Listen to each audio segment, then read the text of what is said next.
No one's playing it. That's the big problem, and that is the problem I'm going to discuss in this video alongside. I think it pretty accurately represents what people in the F1 community are thinking about EA.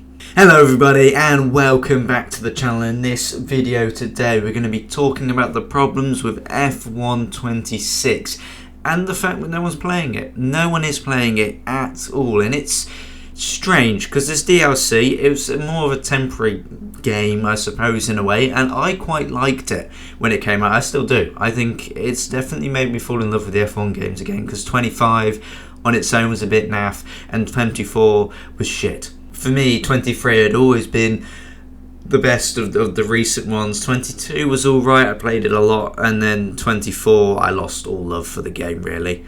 And this 26 one has definitely brought that back for me.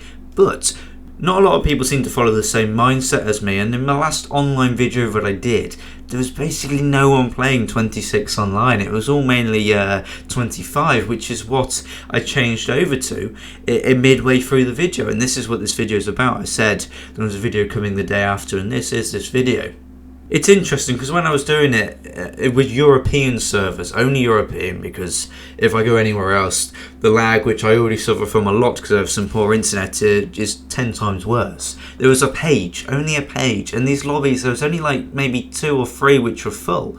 And then on the flip side, if you go to 25, there's loads more that are full, and there's 2 pages of lobbies. Now, I'm not saying everyone needs to go get 26 or 25 or whatever, get either of them, because at the end of the day, to cancel a game, for EA to cancel a game, it's a big risk, because if they don't get 27 right now, I would say they've probably lost the franchise. I think that would be the end of the F1 game as we know it, and we'll have to wait until someone else buys it out. I also think EA may or may not have had some licensing problems. I think they were having to renew the license, which might be why 26 as a game never happened, because there was never a massive guarantee. I'd have to check that out though. So here we go. They did just recently renew their license in 25 to go through to 27. Now, it says here on Google that they're going to build a completely new game for 27. But this is EA, and I don't believe them. I don't think they will. I think it would be similar. I think career modes might not change, but they have to get this right. If they can't get 27 right, and we know their licensing ends in 27 by the looks of it, that's it. That is the end of the F1 game. And it's sad, because it's been going on with Codemasters since 2009, and that is nearly my entire lifetime. I think that's 15, 16 years. I was born in 2007, and I've played every F1 game as well. It's a long time. It's a long-standing history as well. A lot of games that have been good, a lot of games that have been awful, like 2015 or 2014 or 2009. Quite a lot of them are not so good, and then the good ones as well, like 2020, 21. I would say 23, but I don't think many people agree with me on that one. And also you've got 2016 and 2017 when they brought in the new R&D, which is still in the game now. I guess that's the point. 10 years we've had the same kind of R&D thing, R&D charts, and then in 21 or 22 they made it little bars, which was a bit of a downgrade, but there you go, it was something new.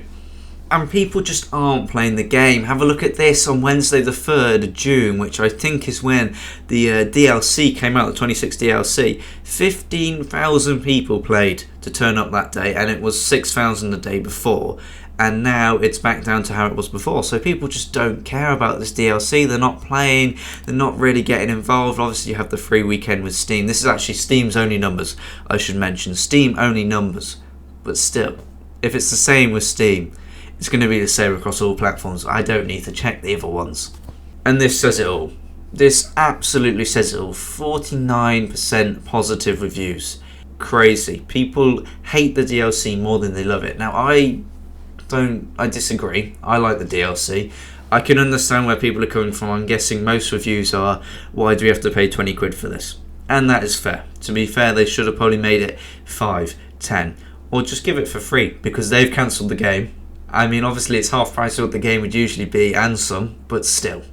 So what do I think is going to happen next? Well, 27 will come out, and it'll be a big game. It will either kill the game, kill the franchise, or revive the franchise. And I can understand why people don't play 26, but for a whole year, is going to make online, especially for me, a very difficult experience. I might just have to stick to a career mode, which, speaking of, is there's going to be some more next week. I haven't done many. I've stuck to mainly online, but don't worry.